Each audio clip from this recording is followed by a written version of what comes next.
Assalamu alaikum students, welcome to all of you in today's class. Today I arranged a class, it's a special class for the candidates who are going to attend, who are going to appear in the test of PST and JEST, primary school teacher and junior elementary school teacher.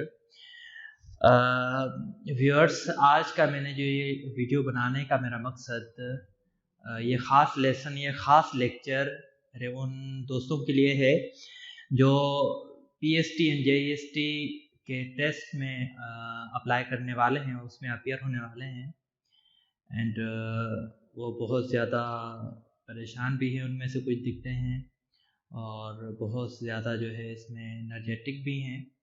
पर वो students जो इन test में appear होना चाहते हैं मगर वो थोड़े से कंफ्यूज हैं, सो मैं उन सब सब्जेक्ट्स में से जो कि IBS अखर ने STS ने जो रिलीज़ किया है एक सिलेबस, उसमें से इंग्लिश का मैं बताने वाला हूँ कि how you can solve the English portion of the test, that you know that उस 100 क्वेश्चंस में से 20 क्वेश्चंस जो हैं वो इंग्लिश के होंगे।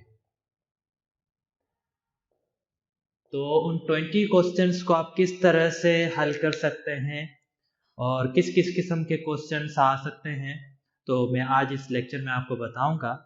और ये वो तमाम क्वेश्चन को जानने के लिए ये वीडियो लास्ट तक ज़रूर सुनिएगा। तो मैंने यहाँ पर कुछ लिखा है कि क्वेश्चन टाइप्स के किस किस किस्म के क्वेश्चंस आ सकते हैं। आने वाली वीडियोस में मैं आपको ये भी बताऊंगा कि उन क्वेश्चंस को आप किस तरह से जल्दी से सॉल्व कर सकते हैं और एक अच्छा स्कोर आप किस तरह से कर सकते हैं। तो जो फर्स्ट जो उन्होंने जो क्वेश्चन का टाइप जो रखा है that is reading comprehension. Viewers, English में जो कंप्रीहेंशन होते हैं, 2 टाइप की कंप्रीहेंशन होती है, एक होती है राइटिंग कंप्रीहेंशन, सेकंड होती है रीडिंग कंप्रीहेंशन। तो रीडिंग कंप्रीहेंशन जो है PST एंड JEST के टेस्ट में आएगी और ये आपको ध्यान में रखना चाहिए कि जितनी भी लैंग्वेजेस हैं, सिंधी है, उर्दू है और इंग्लिश है, तीनों में कंप्रीहेंशंस आएंगे। तो कंप्रीहेंशंस के बारे में हम सीखेंगे कि कंप्रीहेंशन को किस तरह से सॉल्व कर सकते हैं और कंप्रीहेंशन के किस किस किस्म के क्वेश्चंस आते हैं। सो आई विल टेल यू। अच्छा, इसके क्वेश्चंस 4 to 5 हो सकते हैं, इससे ज़्यादा भी एक्सटेंड वो कर सकते हैं। It's depend on the comprehension.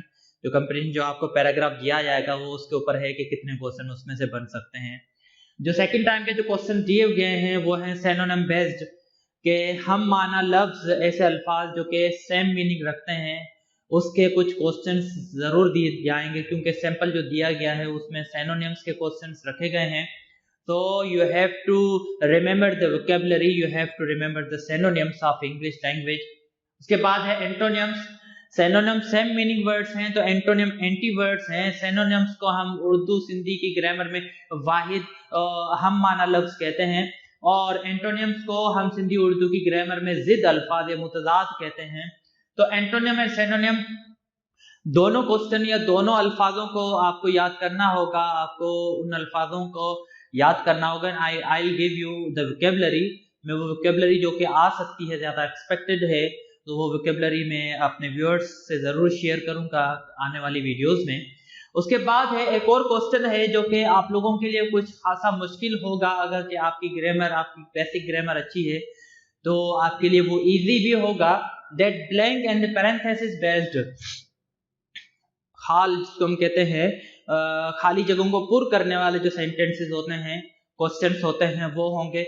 अच्छा, जो पुर करने वाले जो सेंटेंस या क्वेश्चंस हैं वो कहाँ कहाँ से आ सकते हैं, तो मैंने कुछ यहाँ पर किया है कि जो पैरेंथेसिस जो बेस्ड जो क्वेश्चंस होंगे उसमें या तो सब्जेक्ट वर्ब एग्रीमेंट के क्वेश्चंस होंगे या तो पार्ट ऑफ स्पीच में से कुछ होंगे।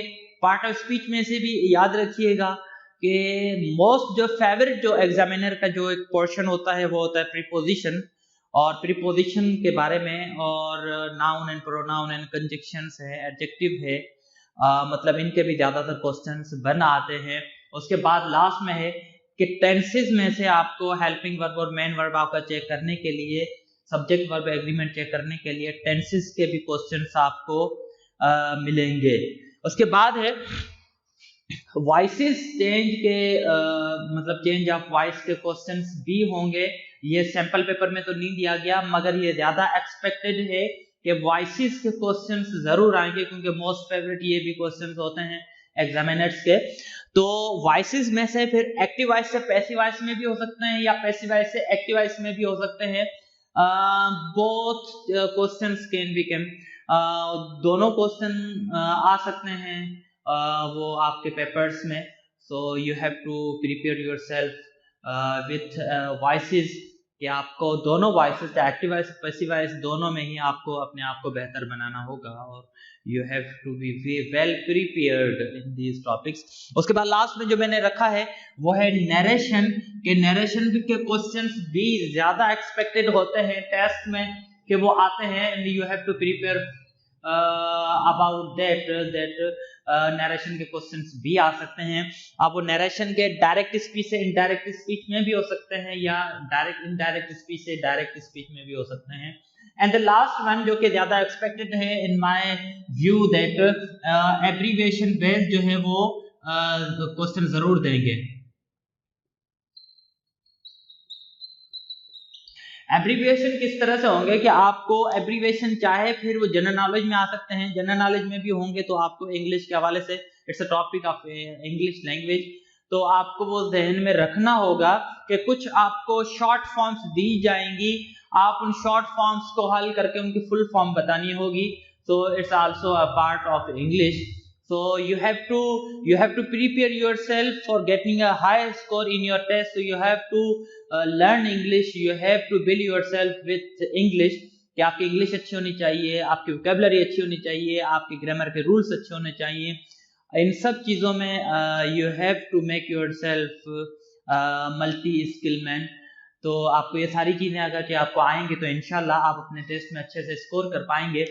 And you know very well that it's a time of competition and everyone is competing, कि हर एक बंदा यहाँ पर compete कर रहा है, और जो IPS अखर ने जो क्राइटेरिया रखा है that's so easy that everyone can apply, और हर एक बंदा उसमें अप्लाई करेगा और हर एक बंदा अच्छे से अच्छा स्कोर करने की कोशिश करेगा।